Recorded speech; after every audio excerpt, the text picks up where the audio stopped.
Le gouvernement bruxellois l'a confirmé hier lors du plan climat. Excite le diesel d'ici 2030, finit aussi les moteurs thermiques à essence ou à gaz en 2035. L'objectif est clair, améliorer la qualité de l'air à Bruxelles.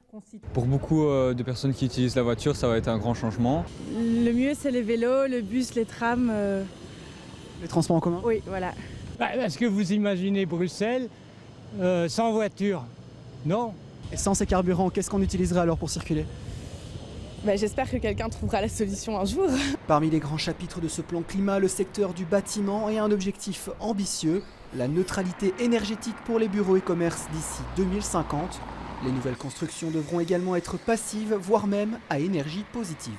Il y a énormément de vieilles constructions, il y a énormément de publics qui n'ont pas accès au minimum, qui sont encore avec du simple vitrage ou avec une absence de chauffage central. Je crois qu'il faut d'abord penser aux passoires énergétiques et aux plus faibles, locataires, mais aussi les ménages qui ont moins les moyens d'investir. Il faut essayer d'emmener tout le monde et je crois que c'est cette idée de transition juste qui traverse la CSC. Du côté du mouvement urbain bruxellois, BRAL, on salue les ambitions renouvelées du gouvernement régional, mais on rappelle aussi l'importance de mettre en place des mesures complémentaires. La mobilité, c'est le gros problème de Bruxelles. En matière de climat, c'est 26% des émissions. Et donc, il y a des choses qui vont arriver.